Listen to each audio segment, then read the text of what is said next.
लेके चला गया था। वहां पर जो वीडियो मैंने देखा, सादगी से आप पेश आए थे पुलिस वालों से, ये अचानक से तेज तर्रारी कहाँ से आ गया आपके अंदर? देखिए मैं आपको बताऊं, चूंकि जब अन्याय होगा तो जाहिर सी बात है कि गुस्सा आएगा।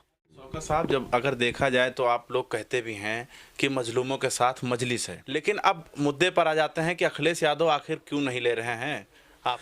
आपको एक बात बता दूं जो मैंने अब तक किसी को नहीं बोला है, कि शिवपाल यादव जी के घर पर हमारी एक मीटिंग हुई जिसमें बैरिस्टर असदुद्दीन ओवैसी साहब, चंद्रशेखर, शिवपाल जी और ओम प्रकाश राजभर जी थे। चलिए, अच्छा माना जाए कि चलिए समाजवादी में आप नहीं जा रहे हैं, समाजवादी आपको नहीं ले रही है, ये अलग एक अलग मुद्दा हो गया। अगर आपको बड़ी पार्टियां नहीं ले रही हैं तो आप छोटी पार्टी को क्यों नहीं अपने साथ शामिल कर रहे हैं? हाँ, ये बात आपकी बिल्कुल सही है, और अब तक मेरे 5 पार्टियों से मुलाकात हो चुकी है, उनके राष्ट्रीय अध्यक्ष से।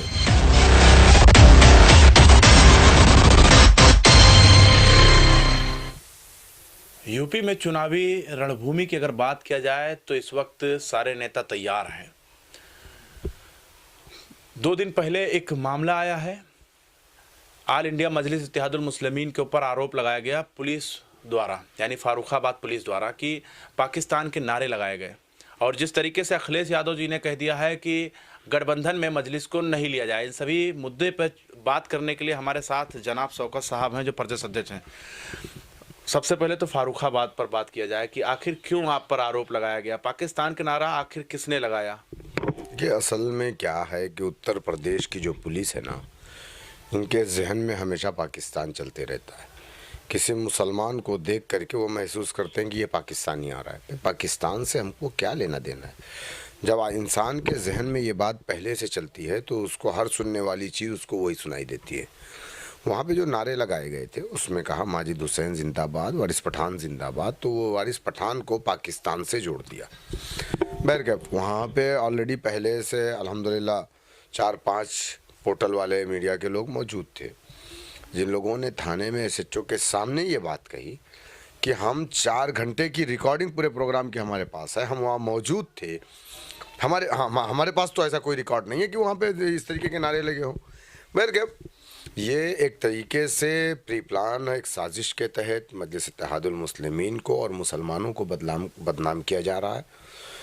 हम लोग गए, हमारे ज़िला सदर को, हम वहीं मौजूद थे, पुलिस वालों ने हमारे ज़िला अध्यक्ष को धोखे से उठा के अपनी वैन में बैठा के लेके चले गए, उसके साथ बदतमीजियाँ भी। कौन डर गया है मजलिस से? नहीं, मैं यकीनन, देखिए, जब भी आप इंसाफ की बात करेंगे, हक की बात करेंगे, तो जाहिर सी बात है जो लोग नाइंसाफ़ी करते हैं, जो बेईमान किस्म के लोग हैं, जो उत्तर प्रदेश में पोलराइजेशन की राजनीति करते हैं, जो हिंदू मुसलमान कब्रस्तान शमशान करते हैं, ऐसे लोगों को ख़तरा है। क्योंकि हमारे उस प्रोग्राम में अगर मुसलमान था तो हिंदू भी था। पवन राव अंबेडकर साहब बौद्ध हैं, ये भी हमारे साथ चलते हैं, हमारी पार्टी के प्रदेश महासचिव हैं। तो ये बात उन मनुवादी ताकतों को तकलीफ़ दे रही है कि ये क्या हो रहा है। तो हमको बदनाम करने के लिए और हमारे दूसरे कौमी भाइयों के दिल में हमारे ख़िलाफ़ नफ़रत पैदा करने के लिए इस तरीके का माहौल क्रिएट किया जा रहा है।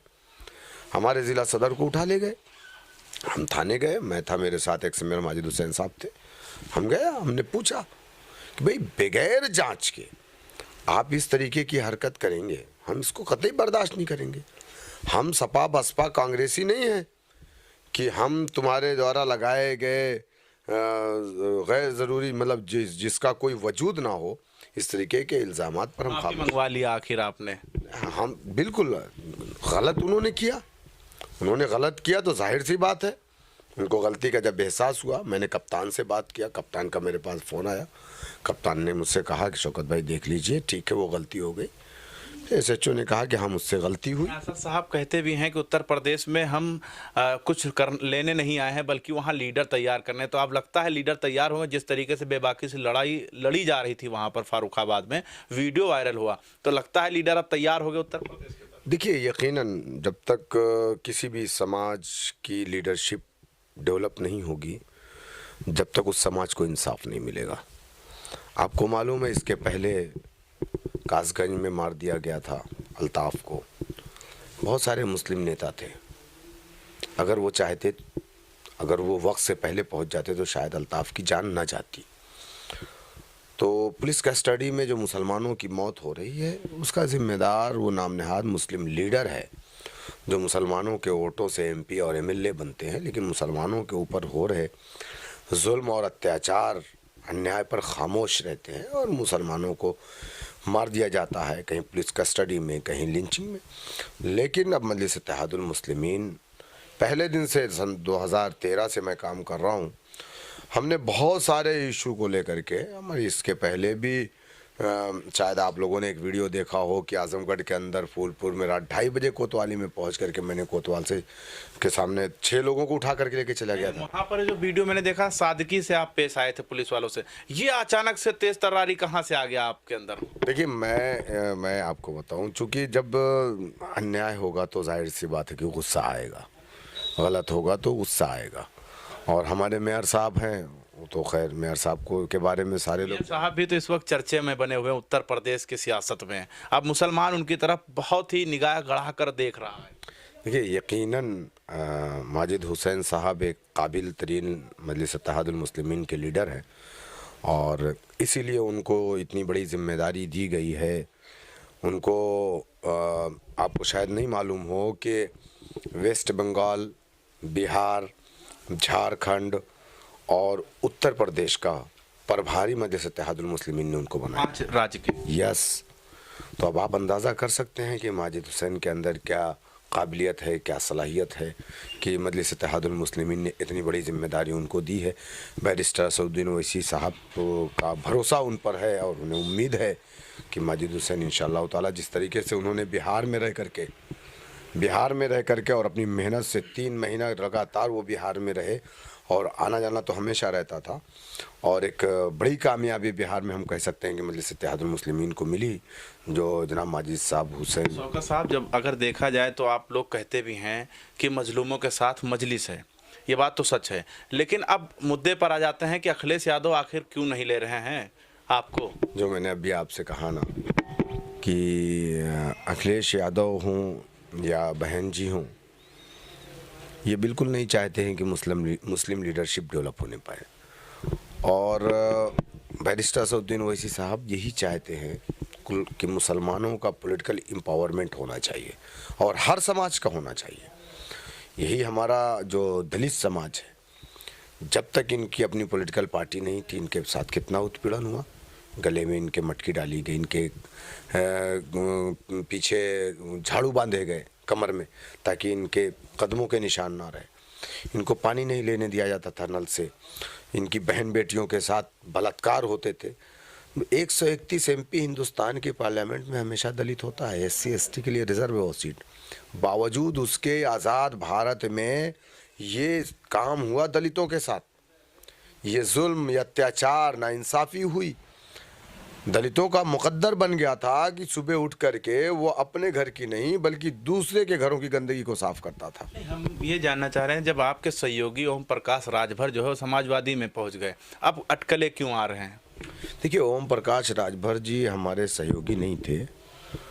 ओम प्रकाश राजभर जी ने एक मोर्चा बनाया था, उन्होंने कहा कि हम बीजेपी को हराना चाहते हैं और उन्होंने मुझसे बात की और हमारी 3 बार मुलाकात हुई। उसके बाद मैंने ओवैसी साहब से उनकी मीटिंग करवाई और हम भी उस मोर्चे का हिस्सा बने। हम भी चाहते हैं उत्तर प्रदेश में बीजेपी को रोका जाए।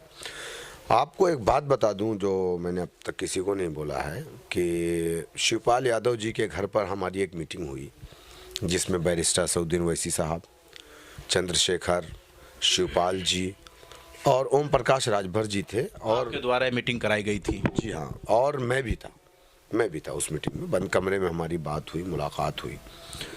तो उसमें ये तय हुआ कि अखिलेश यादव जिन पार्टियों को लेकर के वो चुनाव मैदान में जाना चाहते हैं और ये दावा कर रहे हैं कि हम बीजेपी को रोक देंगे, ये तो मुमकिन नहीं है, क्योंकि आप जानते हैं कि चौहान किसके साथ है और कितना परसेंट है उत्तर प्रदेश में, महानदल का मौर्य किसके साथ है, कितना परसेंट है, जाट कितना है, कितना परसेंट और किसके साथ है, और राजभर कहाँ है, ये सारे लोग जानते हैं। इसमें कहने की बात नहीं कि ये सब बीजेपी के कोरोटर हैं।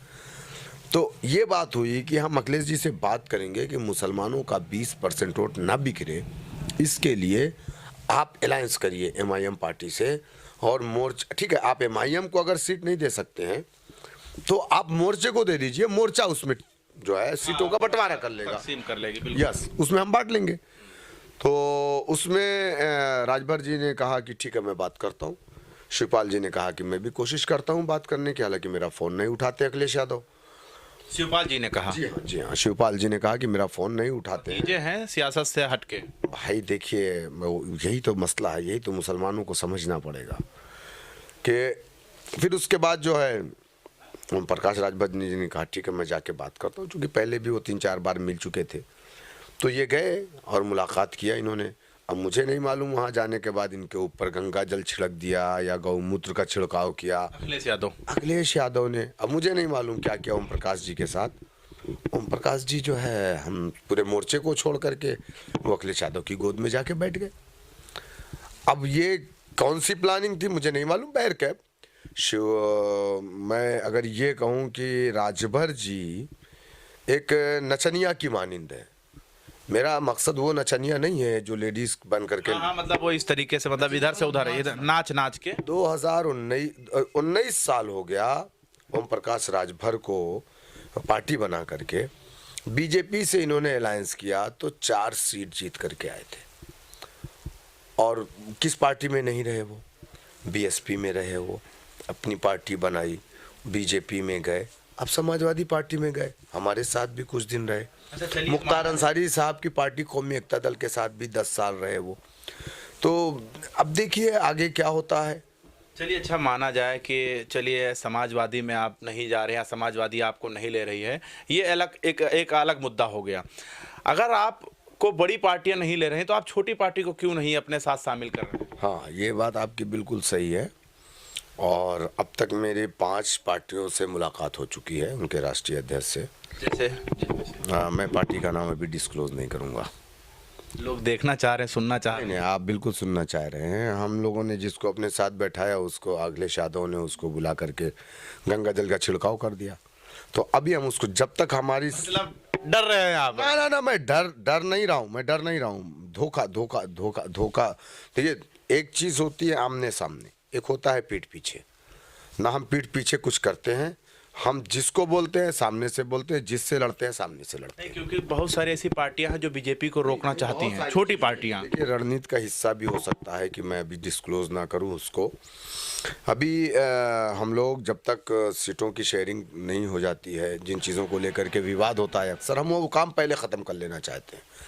वो करके हम एक गठबंधन बना करके, जिसके कन्वीनर माननीय बैरिस्टर असदुद्दीन ओवैसी साहब होंगे, बना करके हम उत्तर प्रदेश के चुनाव में जाएंगे, जिसमें 4-5 पार्टियों से हमारी मीटिंग भी हो गई, मुलाकात भी हो गई, और इंशाल्लाह और भी लोग हैं जिनसे हमारी बात भी चल रही है। सीटों की बढ़ोतरी होगी कि बस सिर्फ 100 सीट होगी? नहीं, ये तो 100 सीट एमआईएम लड़ेगी। जब हम गठबंधन बनाएंगे अपना तो 303 पे हमारा गठबंधन लड़ेगा, हमारे एलआई लड़ेंगे। 100 तो हम लड़ेंगे ही, उस पर 303 पे हमारे एलआई लड़ेंगे। मतलब पूरे उत्तर प्रदेश को आप जीतने की बात करेंगे? पूरा उत्तर प्रदेश लड़ा जाएगा इंशाल्लाह। हम दिखाएंगे कि ताकत किसके पास है। भाई 7% वाला अलायंस 2%, 3% से कर रहा है, हम तो अल्हम्दुलिल्लाह 20% है। तो 400-300 सीटों पे लड़ने की अगर आप तैयारी कर रहे हैं तो मुख्यमंत्री का चेहरा किसका होगा? देखिए, ये तो बात की बात है, पहले निकाह होने दीजिए, उसके बाद बच्चे का नाम छुहारा बाद में बैठेगा। नहीं, बच्चे का नाम शादी के 1 साल बाद रखा जाता है, जब पैदा होता है। अभी तो निकाह होने दीजिए, फिर रखेंगे इंशाल्लाह। लोग निगाह टिका के बैठे हुए हैं इस वक्त। अगर देखा जाए मुसलमानों के रहनुमाई, इस वक्त लोग एक निगाह टिका के बैठे हैं कि असदुद्दीन ओवैसी की जो पार्टी है और उसमें जो प्रदेश अध्यक्ष शौकत अली आप पर निगाह टिका के बैठे हुए हैं। तो लोग जानना चाहते हैं कि सीएम चेहरा कौन हो सकता है मजलिस की तरफ से? नहीं, हाँ देखिए, हम लोग कभी सीएम और पीएम के लिए मजलिस इत्तेहादुल मुस्लिमीन को तेलंगाना स्टेट में, वहाँ की जो पार्टी है जो हुकूमत में है टीआरएस, उन्होंने 2018 में हमारी पार्टी के जो फ्लोर लीडर हैं जनाब अकबरुद्दीन ओवैसी साहब, उन्होंने बाकायदा ऑफ़र किया था कि हम आपको डिप्टी सीएम बनाएंगे। तो हम लोगों ने उसको ठुकरा दिया, हमारे लीडर ने उस ऑफ़र को ठुकरा दिया। उन्होंने कहा जो मुसलमानों का बजट है उस बजट को आप बढ़ा दीजिए, हमको मिनिस्ट्री नहीं चाहिए। अच्छा, मान लीजिए अगर 50 सीट निकले तो किसके साथ जाएंगे? बीजेपी के साथ जाएंगे, समाजवादी के साथ जाएंगे या कांग्रेस के साथ? देखिए, बीजेपी और कांग्रेस के साथ मजलिस इत्तेहादुल मुस्लिमीन कभी नहीं जा सकती, इसको नोट कर लीजिए। कांग्रेस तो डूबता जहाज़ है, कांग्रेस की बात करना बेईमानी है। रही बात बीजेपी की, तो बीजेपी और एमआईएम पार्टी दरिया के दो किनारे हैं जो कभी एक नहीं हो सकते, समझ रहे हैं? तो आपको दिया जाता है बी टीम का। अरे भाई, आप एक बात बताओ, काशीराम जी के ऊपर इल्ज़ाम नहीं लगा क्या? इल्ज़ाम लगने दीजिए, उससे कोई फ़र्क नहीं पड़ता है। एक बात बताइए कि जो लोग दूध में पानी मिला करके बेचते हैं उन पर इल्ज़ाम नहीं लगता? क्या आप बताइए मुझे कि अगर सुबह में यादव जी आपके दरवाजे पे दूध लेकर के आते हैं, अगर यादव जी अपने मुंह से ये कह दें कि मैंने पानी नहीं मिलाया, आप यकीन करोगे? नहीं कर सकते, आप नहीं कर सकते। तो अखिलेश यादव मिला रहे हैं, जाहिर सी बात है, उसी समाज से उनका ताल्लुक है। गठबंधन भी वो कर रहे हैं, तो ये मिलाना हो गया। मैं आपसे कह रहा हूँ ना, अभी देखिए क्या होता है। अगर जूते में दाल नहीं बटेगी तो फिर आप कहिएगा समाजवादी पार्टी में। तो क्या मुद्दा 2022 में मुसलमान एक हो जाए, यही होगा? नहीं, बिल्कुल हम चाहते हैं कि मुसलमान अपने सियासी प्लेटफॉर्म पर इकट्ठा हो करके फिर हम हिस्सेदारी की बात कर सकते हैं। हम टुकड़ों में बट करके हिस्सेदारी की बात नहीं कर सकते। तो रोजगार, स्वास्थ्य पे मुद्दा नहीं होगा? देखिए, हमारा काम सबसे पहला जो है वो तालीम है, जो हमने हैदराबाद में किया है। 14,500 गरीब बच्चों को हमारी पार्टी मुफ्त में तालीम देती है। किताब का, बैग का, स्टेशनरी का, कपड़े का, खाने का, टोटल हमारी पार्टी की तरफ से दिया जाता है। 11 बड़े कॉलेज हमारी पार्टी चलाती है हैदराबाद में। हमारी पार्टी 2 बड़े हॉस्पिटल हैदराबाद में चलाती है। असरा हॉस्पिटल 2200 बेड का, 2400 बेड का वैसी हॉस्पिटल। कुछ लोग आरोप लगाते हैं पैसे भी तो लेते होंगे। 50 रुपये में एक्सरे होते हैं, 100 रुपये में सोनोग्राफी होती है। और अभी मैंने एक बच्चे का आजमगढ़ का था, उसका पैर पूरा डैमेज हो गया। 50 रुपये में? यस, 50 रुपये में सोनोग्राफी होती है और 20 रुपये का कार्ड बनाइए, 3 महीने डॉक्टर को फ्री में दिखाइए, आपसे कोई फीस नहीं ली जाएगी। रोजगार का मुद्दा नहीं होगा? मुसलमान एक हो जाए, बस यही का मुद्दा होगा? जब तक आप जो सियासत की जो मास्टर की है, जब तक उसको आप सत्ता की मास्टर की को अपने हाथ में नहीं लेंगे, जब तक आप बात ही नहीं कर सकते। सबसे पहले वो ताकत तो आपके हाथ में है, उससे सारे दरवाजे को हम खोल लेंगे। कांग्रेस के देखिए, प्रियंका गांधी जी कहती हैं 40% महिलाओं को हम भागीदारी देंगे, टिकट उनको देंगे। तो ऑल इंडिया मजलिस इत्तेहादुल मुस्लिमीन कुछ ऐसा करे, क्योंकि लोग आरोप भी लगाते हैं कि मुसलमान जो है वो अपने महिलाओं को आगे नहीं करते। मैंने देखा है कि कांग्रेस दफ्तर के सामने राजस्थान से आए हुए लोगों ने बहुत दिन तक प्रोटेस्ट किया है और वो इंसाफ के लिए भाग रहे हैं, प्रियंका गांधी से मिलना भी चाह रहे हैं। तो जहाँ पर कांग्रेस पार्टी की सरकार है, सबसे पहले वो 40% भागीदारी उन लड़कियों को दें जिनकी बात वो कर रही हैं। सबसे पहले जहाँ उनकी सरकार ऑलरेडी पहले से चल रही है। लड़की हैं, लड़ सकती हैं, उन्होंने कहा है। नहीं, अच्छी बात है, उन्होंने जो कहा है अच्छा कहा है, लेकिन मुझे तो नहीं लग रहा है कि पूरे हिंदुस्तान में कहीं पर कांग्रेस पार्टी लड़ रही हो। कांग्रेस पार्टी अपनी बात करे। अखिलेश यादव 300 यूनिट बिजली फ्री देंगे। हाँ, अभी तक क्या दिया? 2012 से 17 तक में उनकी सरकार रही, उनके मैनिफेस्टो में बहुत 2 लाख रोजगार देंगे। देखिए, बहुत बड़े बड़े वादे इन लोगों ने किए थे। 12 से 17 में पूर्ण बहुमत की सरकार थी, मुजफ्फरनगर जल रहा था और बैठ करके सैफई में नंगा डांस देख रहे थे। अब क्यों सैफई महोत्सव नहीं हो रहा है? जनता के पैसे को पानी की तरह बहाया जाता है। हाँ, अगर यहाँ पर कुंभ और तीरथ के नाम पर जनता के पैसे को बहाया जा रहा है, तो वहाँ नाच बम्बई से बुला करके कलाकारों के जनता के पैसे को बहाया जाता है। हम अगर 10 से 15, 20 भी जीत करके चले जाएंगे तो सबसे पहला काम हम इसी पे हंगामा करेंगे। जनता के पैसों को फजूल कामों में खर्च नहीं होने देंगे। तो इसकी लड़ाई लड़ेंगे? बिल्कुल लड़ेंगे, हमारा भी मैनिफेस्टो आएगा। उससे पहले आखिर मुजफ्फरनगर दंगा क्यों आ जाता है? क्यों नहीं आएगा? 2002 आप भूल गए क्या? गुजरात, अगर आप 2002 नहीं भूले हैं तो फिर मुजफ्फरनगर क्यों भूल जाएंगे? 1963 मुंबई गुजरात कांग्रेस की हुकूमत में 5000 मुसलमानों का कत्लेआम हुआ, वो क्यों भूल जाएंगे? भागलपुर क्यों भूल जाएंगे? हाशिमपुरा क्यों भूल जाएंगे? बाबरी मस्जिद क्यों भूल जाएंगे? हम भूल क्यों जाएंगे?